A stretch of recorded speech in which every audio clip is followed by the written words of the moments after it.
Welcome everyone to Already Cancelled. I am Peter, that is Tara.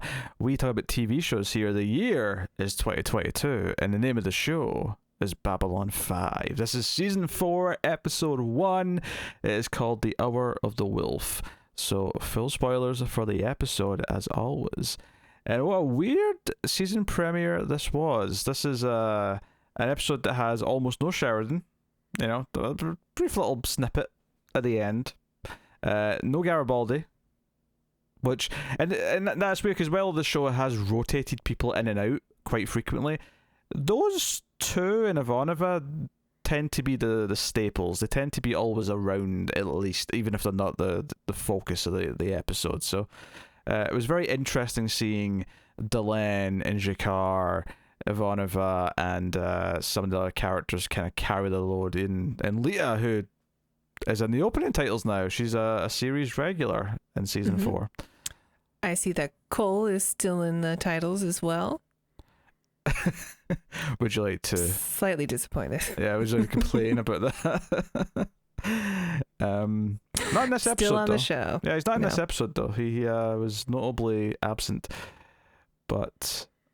yeah, so obviously season 3, a lot of big cliffhangers, a lot of big stuff going down at the end. We predicted, I think, that Jakar was going to do the opening title speech this season, and they swerved us. I mean, he actually does narrate at the start of the episode, but the actual opening titles, we get swerved with... It goes to, like, Lanier, and then Ivanova, and... It's everyone, basically. Yeah. It cycles through all the main cast, by the sounds of it. I don't know if I like it. I need it to grow on me, but it is a bit distracting, and, like, I don't get the overall message because... It's kind of like in class when you have to read a sentence and then the next kid behind you reads and then the next kid. And you can't focus because you're constantly thinking about who's talking. It's a bit different. I was delighted to hear the main theme come back in the opening title sequence. That said, though, it might take a while to get used to the fact that it kind of transitions into something else after a couple of bars, because it felt very jarring on this first viewing to hear it sort of like go into this completely different like melody. That'll take a bit to get used to. So yeah, opening titles not its best, I think, this season. Based on my one episode sampling. Yeah, I agree. But hey, the grand scheme of things, it's quite small. So there's a lot of stuff going on here. What do we start? Let's start with, I think, Londo, because Londo's plot's mostly pretty separate from everyone else. I think it's a nice, neat one that is contained. It's probably the most important plot of this episode anyway. Yeah, we get to meet the Emperor, the current Emperor of Centauri Prime, or the Centauri Republic, perhaps I should say. And it is this young asshole with a very stylish short hair, as opposed to, because Londo's like, oh, that's not very traditional. He's like, yeah, he's very stylish, isn't it, Londo? He's very... But look, all my men are now doing the same thing. They're all following me, their Emperor. I'm a trendsetter. Yeah, it's interesting that Londo like makes it clear to us, even before he walks into the meeting with the Emperor, that he kind of like belittles him by saying, oh, I saw him when he was a baby, and then I saw him when he was like a teenager chasing girls, and I wonder if he's changed since then. And then sort of jokes after I think as he's leaving, he actually says to the Emperor, you've not changed a bit since I last saw you, which, nice little underhanded dig at him. But all of this is to set up, though, that Londo's new position. He finds out there's a representative there to talk to him, and immediately, as soon as he said someone was going to show up, I was like, okay, it's going to be Morden, because who else would mean something? It's going to be Morden. Yeah.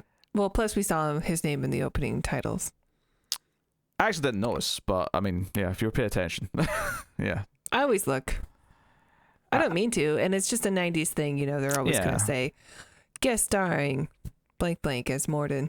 I'm just 50-50. Like, some episodes I'll notice it, and I'll notice names that stick out to me, and then in other episodes I just won't pay attention, and I'll just be, maybe it just depends on what the scene is that it's playing over. Maybe if the dialogue's interesting enough, I just won't notice. I don't know. But sure enough, Morden shows up, but he was like near the explosion, if not actually in the epicenter of it, so he did get damaged, and he's got flaky skin that is peeling off. He's extra crispy. Yeah, I will say, the makeup on him is a bit. He actually looks like a demon from Buffy as opposed to someone who's been burned to me. He looks like when you go to roast a marshmallow and you accidentally leave it too long and it catches on fire, and then it gets like that bubbly, black, flaky thing on the outside, but then it's super white on the inside. Because like his teeth and his mouth and his eyes like are fine. But his skin is blackened and bubbly and flaky. I've never roasted a marshmallow before, but that was a very descriptive... Well, people know. People know, yeah.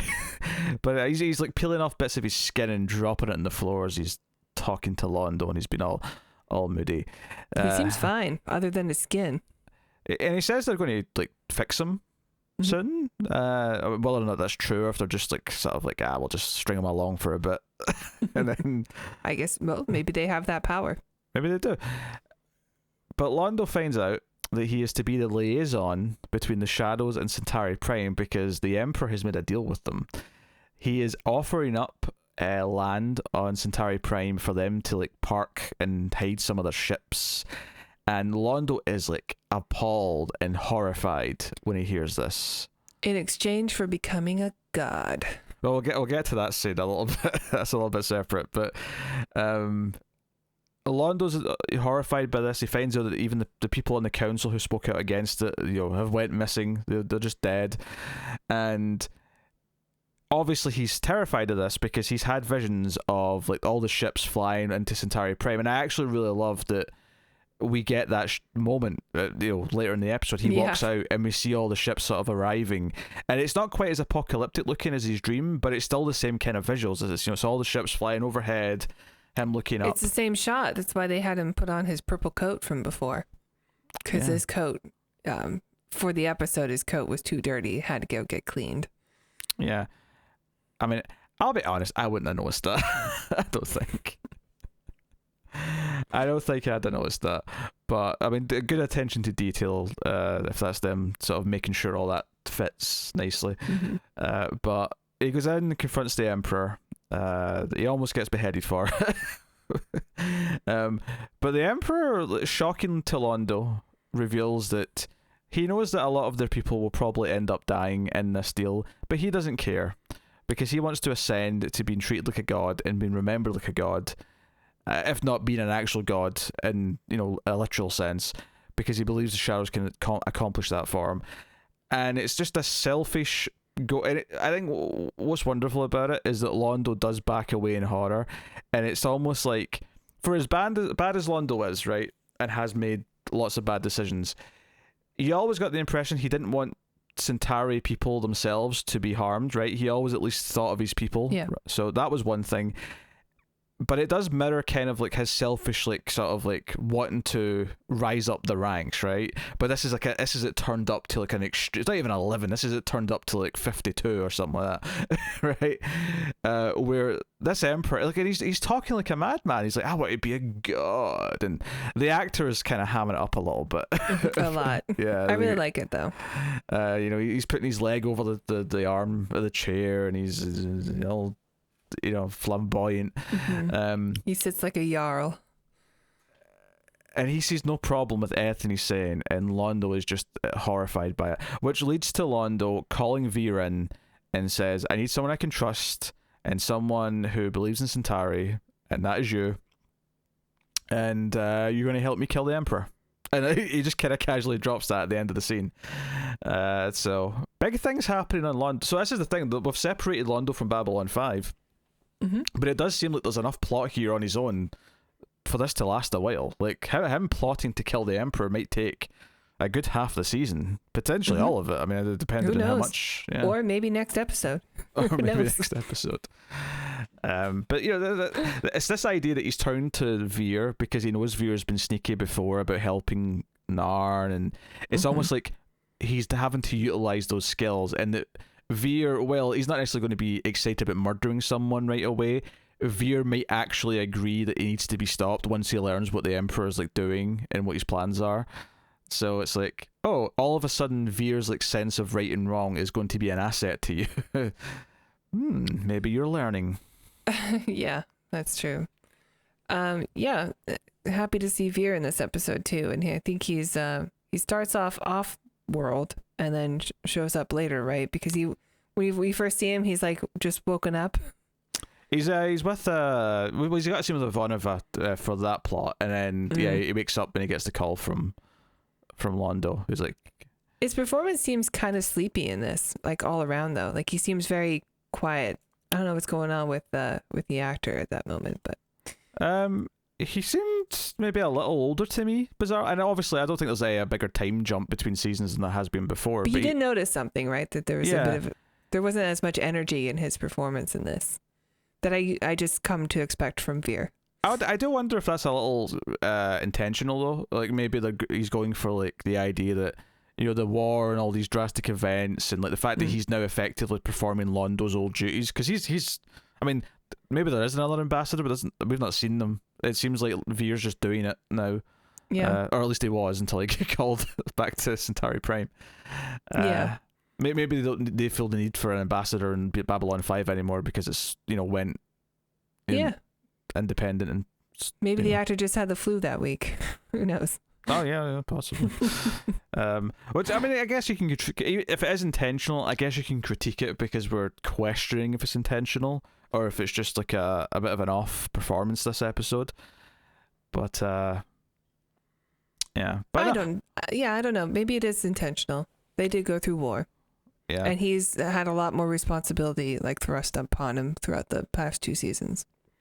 Yeah, all these plot developments with Londo and the Emperor are interesting though, because even though Londo hasn't quite made up for like anything he's done to anyone else yet, the idea that he's now having to like save his own people from the shadows and like the bed that he helped make is like a sort of like, it puts him on the right side of his own plot, at least for now. Yeah, this is still sort of like, he has to know in the back of his mind, like, this is still sort of his fault. Yeah. So everything that's happening to Centauri Prime. I mean, you can sum it up. He made a deal with the devil, and well, everything since it's out of his hands. Yeah, of course. It's come back to haunt him. So, super interesting. Yeah, I like this plot a lot, and I also have in the back of my mind like either he or Veer are going to become emperor out of this. I mean, he's already there. He's right next to the Emperor. Wouldn't shock me. And we do see the Emperor because we hear a rumor that he keeps the heads of all the people, all the Centauri that he's killed that were going to speak out against him. And we do actually see him sit down at his just desk. Talk to all the heads. Yes, he's got just a table filled with heads. I'm like, damn, that must stink. I was thinking that too. Hopefully, he has some sort of epoxy or something to seal, some sort of sealant.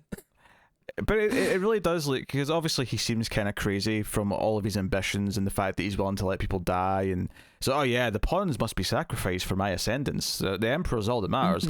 But then you see this scene, it's like, no, he is actually he is a psychopath. Like this is someone who should not be in a position of power. The Emperor has new clothes. Yes. What? You don't know that? I don't. The Emperor has new clothes. It's a story. It ends with the Emperor just being naked. It makes sense, okay? It sounds a bit nonsense the way you've described it to me, I have to admit. But so yeah, so that was the Londo Centauri plot. Good stuff. Exciting developments for him. Back in the station, a lot of stuff going on. Ivanova is miserable. She's feeling defeated. Her 2 strongest allies have disappeared, and no one knows where they are. Garibaldi's straight up just missing. They know Sheridan went to Zahadum, but there's only rumours until she speaks to Veer, at least, who confirms that he's heard that he used the explosions. He dove down a big hole, and it's like he's probably dead. Like the rumours are probably true. And this really defeats her. She's struggling to keep the alliance with the other races together. They're all wanting to just run away. They think the war's over, or if it's not over, then they think they should use this break to like just defend themselves. So the entire the union that Sheridan helped build is kind of falling apart with him not there. And Delen's struggling to keep it going as well. She's like getting mad at Kosh 9000. He's like just You're irrelevant. Everything's irrelevant. Irrelevant. Yeah, he's basically just like John Sheridan served his purpose, and now we don't care about him. Yeah, we've moved on, and you need to move on. And Delen's like, but that's my boy.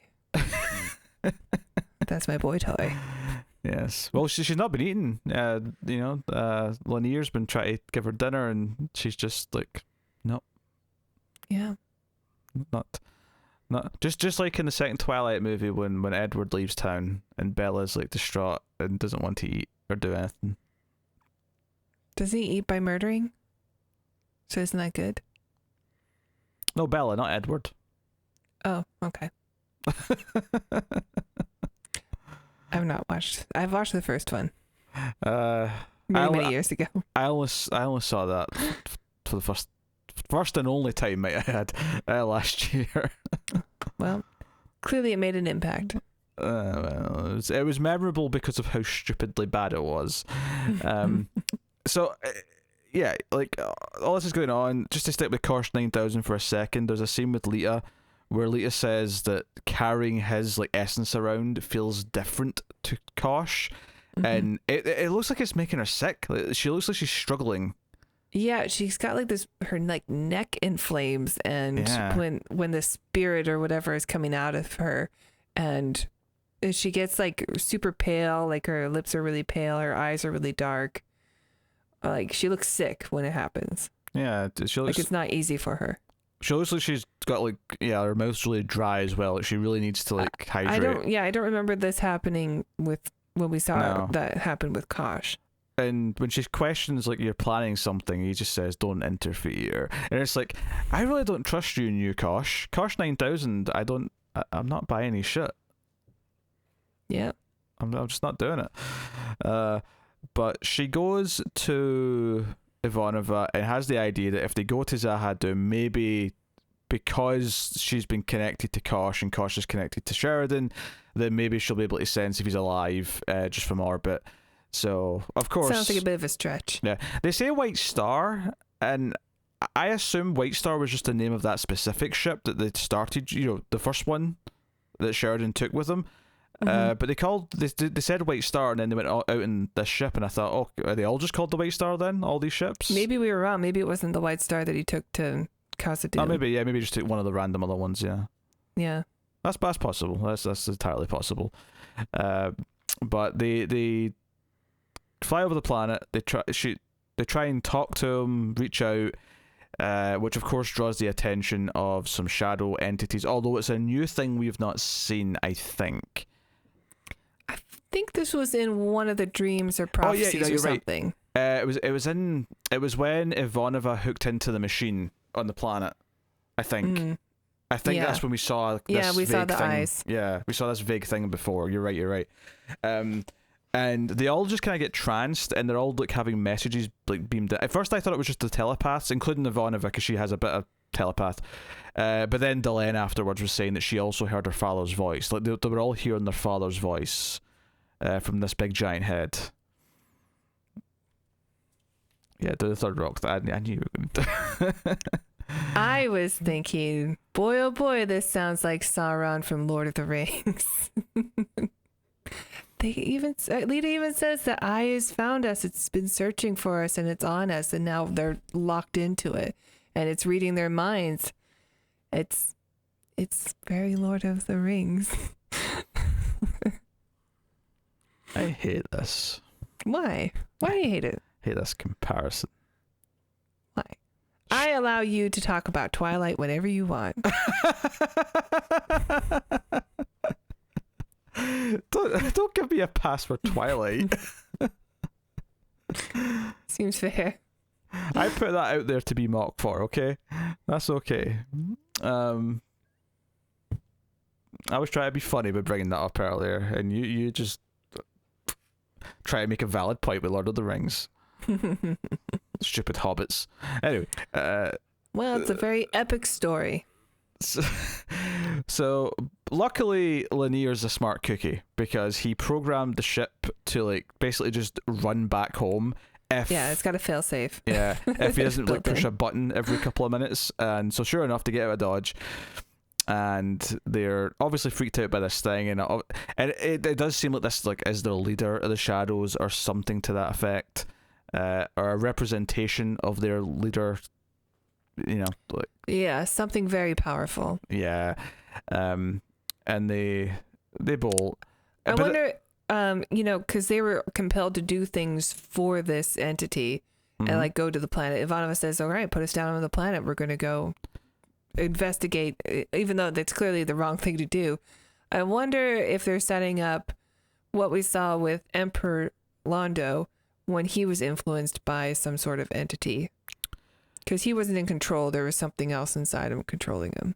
Oh, sure, yeah. I'm still kind of of the opinion it's something maybe a bit more like the parasite type things we saw that were introduced last season. But you could be right. Yeah, this could link in with that.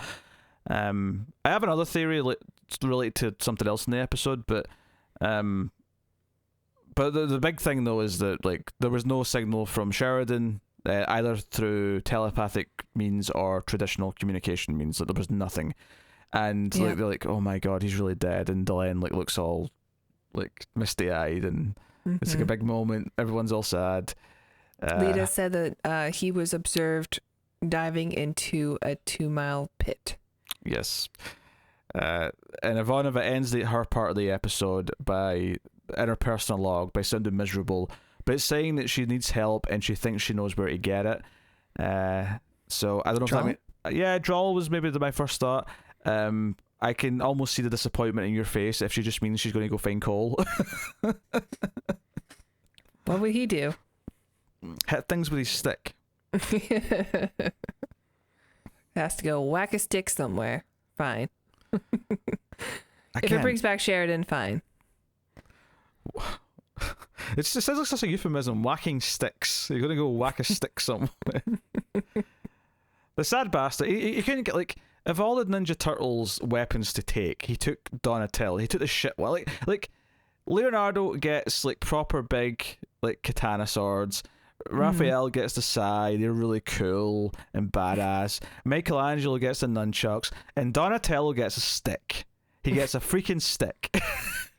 I mean, the fights were all right in the show. They were. I'm just cracking a joke about fighting with a stick. Okay. Nobody wants to play as Donatello.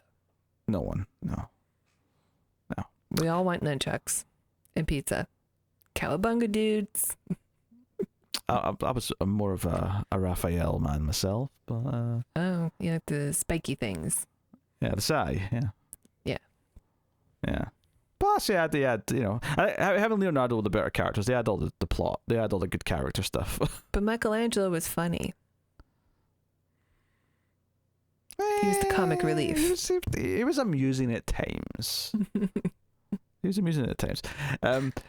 So, yeah, that sort of sets up that stuff and leaves that there. And then, of course, the other thing is that we hint at it just as they're leaving. We see, like, the cloak figure down in the cave, like sort of wandering around. But at the end of the episode, we get a proper look at Sheridan, who is alive down there somewhere. He's made of fire, and out of nowhere, some alien being, a guy. I mean, he's a humanoid. He's a guy in makeup, but that we've not seen. Sheridan doesn't recognize him, and he just comes in and very bizarrely says, "Can I share your fire?" And Sheridan says yes. He sits down, but like there's a weird tone to it, and Sheridan's kind of looking at him funny, and he looks kind of sinister. You get like a sinister vibe from him. He just asks for fire and like warmth, so it doesn't seem like it's that bad. Did you hear the music and see the way he was looking at him? I don't know. It seemed like he didn't seem like, if he was dangerous, that he wasn't there to do anything dangerous. I think that this might actually be the person behind the big head that we saw in space. This literally might be the leader of the shadows. Oh, maybe. I was getting in Die Hard when like Hans Gruber like runs into John McClane, pretends to be American for like a minute, right? This is basically Babylon 5's version of that scene.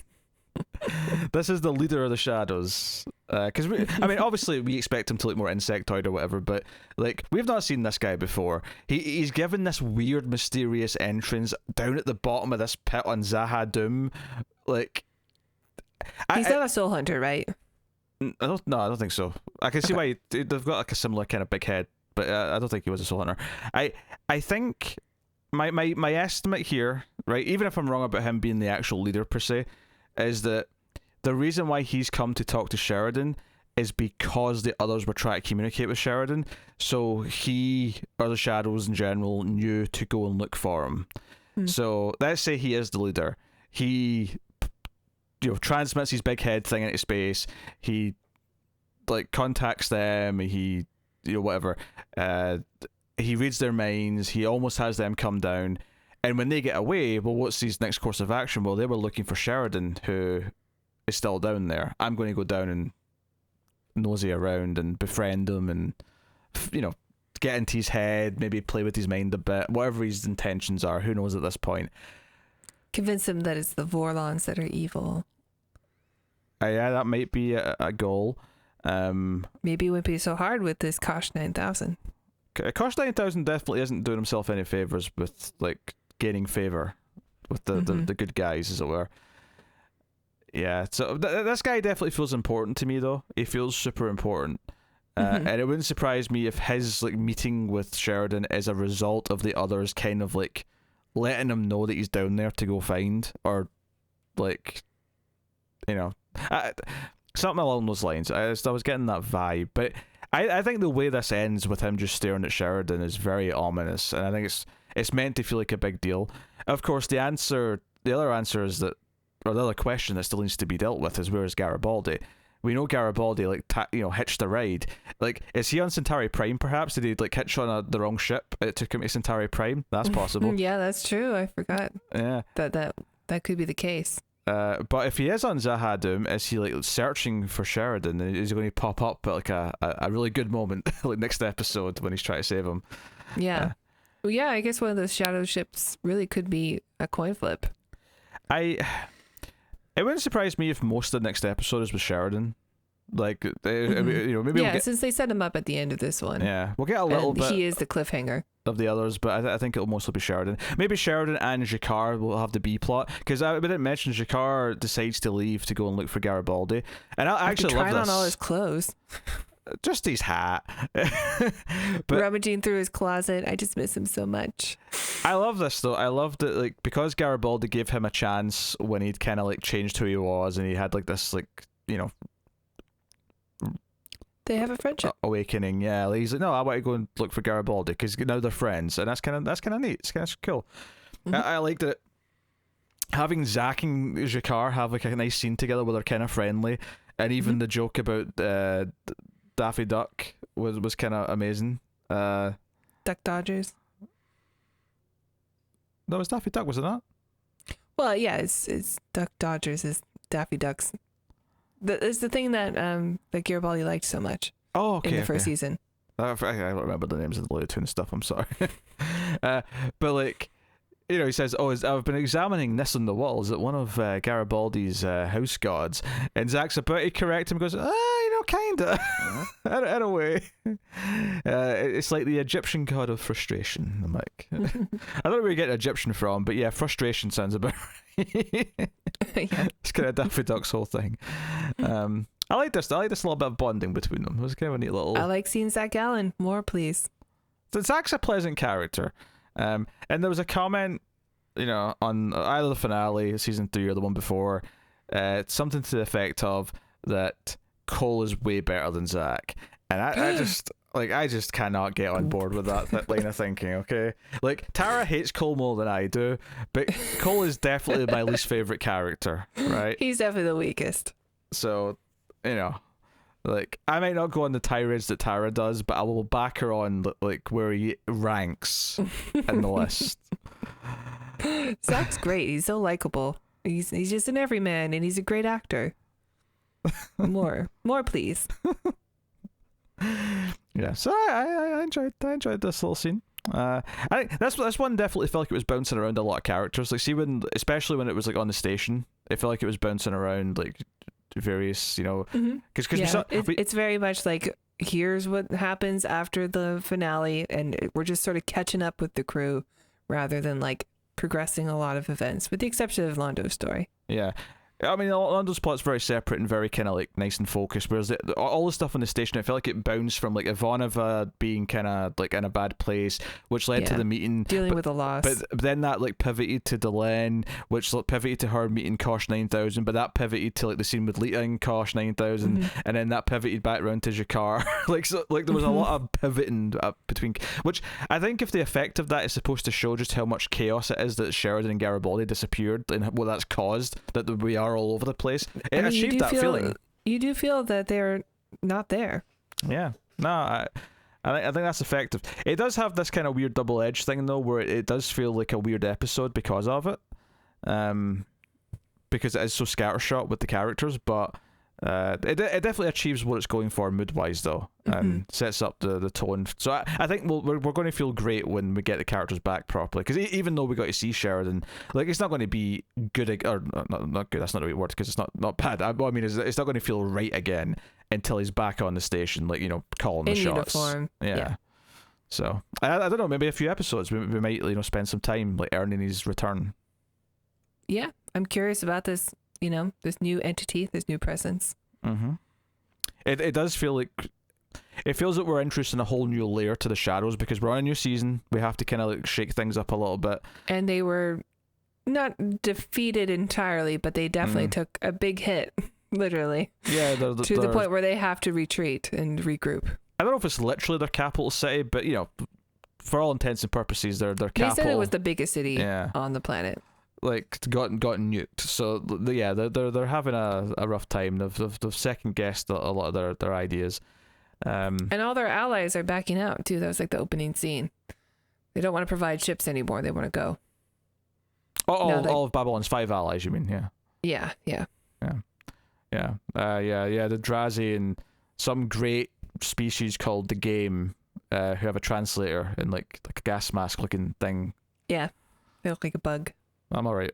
I like the more alien looking designs. Like I'm all for it. I'm all for it. That's one of the things that should be really cool on the new version of the show, because they'll have like, I expect even better costumes and makeup for that sort of stuff. You know who I miss though? The praying mantis. Yeah, I've not seen him. We've not been down that. I don't think he came out of season 1. I think he's been gone. You might be right. I think Cole might have replaced him. I don't think Cole replaced Pucci. That's right. Cole replaced Pucci. Yeah. Remember, Pucci had his big exit at the end of season 2, and then in came sauntering Cole. Yeah. I miss the Mantis, though. He was the best character. Are we saying Pucci replaced the Mantis? So we had Mantis, and then Pucci, and then Cole has lasted into a second season. He's hogging. No wonder I dislike him. He's hogging the screen time. He's like, nah, I'm not a one-season wonder. I'm sticking around, baby. We'll see about that. I don't know how you're going to affect his presence on the show. I'm going to write some letters. I'm going to send a crystal through time. Yes, one of those little data crystals. Yeah. So, no, it's an interesting episode for a season opener, because it kind of like intentionally has this scattershot, almost outside of the Londo plot, because Londo's plot is very, very like direct, like aim, right? That's aiming, and I think that's actually the smart thing about the writing of this episode, is because they knew all the main stuff, but all the characters on the station is going to feel very haphazard and not feel like it's got like a great sense of momentum, because by its design it wants you to feel like that's lacking, because that's the point, is they're lost without Sheridan. So it's really smart that the B plot, which is equal more or less in terms of screen time with Londo and Centauri Prime, is very direct, it's very focused, it's setting up something you understand, and it sets up like a goal that Londo has by the end of the episode to say, no, this is what he's going to do now. And you're kind of behind him. You kind of, for all of his faults, you kind of agree that he needs to stop this Emperor from doing what he's doing, because he is making even worse choices. So it's good. So yeah, there you go. Season 4 premiere of Babylon 5. We're in 2022, the year in which we will finish Babylon 5. That's right. give or take about 44 weeks, including this one. Bittersweet. Yeah. And then we do a rewatch. And then we move on to something else. There's ideas, there's plans. Here we go. It's finally time to watch Lex. We're not watching Lex. Like, don't get me wrong, there is an argument that sometimes like something lesser known might actually get more clicks because no one else is talking about it, so the really hardcore fan base will cling to you like, oh, you're talking about Lex, no one talks about Lex. But that might be too small. It's got some big stars in it. Yeah. Yeah, I know we got a comment. Like I always love hearing how people found us, right? I mean, obviously a lot of people who watch the Babylon 5 videos probably just found us with Babylon 5, but I love hearing like from people when like what specifics thing they searched got to us, and like someone commented that it was like the Howling 2 was like the video. The red brown one. Yeah. And I think someone else. Actually, no. I think that was an old one. I think that was like an old time regular. What was the one that someone else? It was a Screams. Oh, it was I Spit in Your Grave, right? And it was like, and I was like, yeah, no, it's true that sometimes it's the big mainstream things don't actually get the new audience because everyone's doing them, so you get kind of drowned out. But yeah. But when you do the weird little things, I mean, look how many people found us after we did that. What was that World War II Final Countdown? Movie? Yeah, that one. That was like a surprise one. Just because I guess nobody reviewed it. It's hard to predict these things because sometimes you know like similar small movies won't get any attention, but it did. I don't know. It's interesting. No one's gonna find us through Matrix Revolution or no Matrix Reload. No, what's the new one? Resurrections. Yes, they should have called it Matrix Rebooted. Everyone would have remembered that. It would have been so easy. It would have been on the notes. I mean, Resurrection, I guess, is kind of like the reboot. We're bringing it back. Resurrection sounds more generic though, because so many of the crappy sequels are called Resurrection. Maybe because Jay and Silent Bob already took that title. Maybe. But Reboot sounds computery and anyway, that is Babylon 5. We're going way off tangent here, so let us know what you thought of the season 4 premiere in the comments below. Like, subscribe, all that stuff. It helps us out a lot. Ding the bell for notifications. All these things do help on YouTube, so please hit the buttons so more people will find us and more Babylon 5 fans will discover the playlist and go, oh, it's like Christmas, all these seasons are already here. Right. But although for you, those of you who have been here since early season 1 and have waited week to week for each episode, we cherish you. But some people are going to find us when we're like almost done and be like, oh my god, it's like 4.5 seasons of like content I can binge. There's so much I can listen to while I work now. Tara, why don't you tell the fine people about Patreon? Yes, if you enjoy our reviews, please check out our Patreon page. It's patreon.com/MildFuzzTV. And if you donate as little as $1 per month, you'll get bonus episodes for other shows we do. And if you donate $5 per month, you will get access to these Babylon 5 reviews 6 days early. So if you're not on Patreon, you can find out what we think tomorrow when they find Sheridan and rescue him. And Franklin, who was also absent this episode. I assume he's just in Medbay doing Medbay things, but yeah, he's busy. Yeah, he's busy doing things. I wonder if he's off his crutches yet, or his walking stick. We won't know. It's only been like a week. Maybe he'll have a cane, like permanently. Maybe they'll do a thing where they always have him with a cane now. I think Ivanova said it's been a week that she hasn't slept, so I think it's only been a week since the events of the finale. Yeah, so it's like January 6th or 7th. And so he shouldn't be fully healed, unless he used his magic future box thing that heals anything. Aye. He didn't. He got Cole to come in and give him some life force, but didn't tell Cole what it was. Yeah. He said, "Cole, put your arm in this." That's why Cole's not on this episode. He's recuperating somewhere in the bed.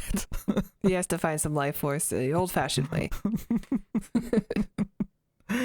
Well, there you go. That is the season premiere of Babylon 5. It's season 4.